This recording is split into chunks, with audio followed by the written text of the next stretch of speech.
Hey guys, this is Mark Hutten with AdultAsperger'sChat.com, and one of the things that I run into a lot with couples where one is affected by Asperger's syndrome and the other partner or spouse is a neurotypical is the neurotypical spouse understands that her Asperger's husband, for example, is hardwired in a certain way and that he does have a developmental disorder, and then she's wondering, okay, well, given that he has these challenges or deficits, how are we ever going to communicate? How is he ever going to understand how I feel or meet my emotional needs? Well, your first line of defense is obviously to go get counseling from a marriage and family therapist who has experience with autism spectrum disorders. I run into so many situations where they have sought counseling from a neurotypical therapist who offers neurotypical advice, which is going to result in, one of the parties, since they're not wired neurotypically, one of the parties are totally not going to understand, how to follow through with this plan because it's not in alignment with how they think. So the first thing to do is get with somebody who knows what they're talking about with respect to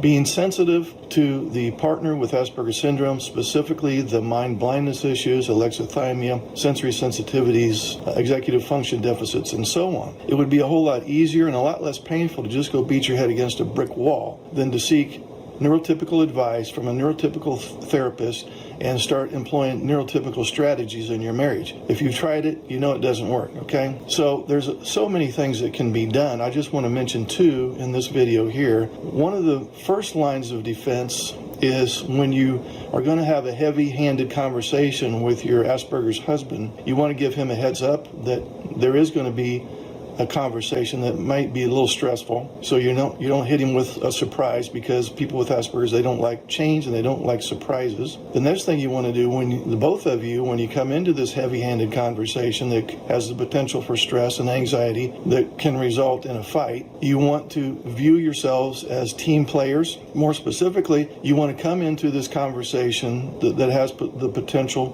for a meltdown or a shutdown or however it ends badly. You want to come into that conversation with the mindset of, we're going to pretend as if we're business partners. You are a team player. If you were on a professional football team, you wouldn't treat one of your team players the way you do your spouse. If you were the co-owner of a business, you wouldn't treat your business partner the same way you treat your spouse. So you want to view any heavy-handed conversations, especially when it has something to do with finances or the kids, you want to come in with the mindset that we're dealing with this like it's a business, and your family is a business in a sense. The other thing that I want to mention in this short video is when you do have to have this heavy-handed conversation that has the potential for disaster, I find it very helpful to have a brisk walk while you're having the conversation, because I have found that when people are having a stressful conversation, their breathing becomes very shallow, and in some cases they stop breathing altogether,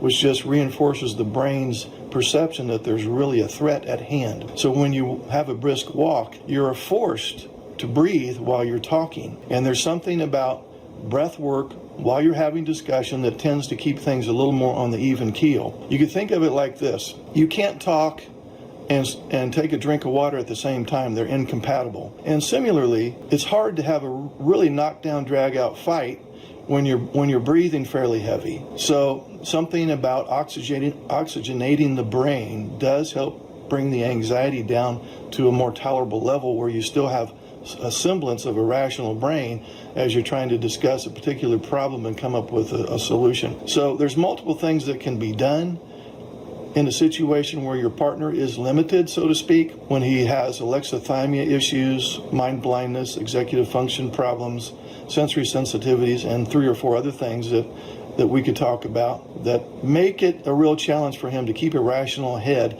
when discussing stressful topics. But the two main things that I want you to take away from this video are view one another as business partners, and also when you're having this rather stressful conversation, do it while you have a brisk walk, okay? There's no reason why you can't. Even in the wintertime, you put on your coats, walk around the block or whatever, and have that conversation there. So there's numerous other ways to actually get a connection between the two of you that yields a desirable result. And I'm just mentioning these two. If you click on the link below, we can discuss multiple ways to where you can have a good connection with your Asperger's partners such that troubleshooting doesn't end in knockdown, drag out, meltdowns, shutdowns, rage, and fights. Okay? Thanks, guys.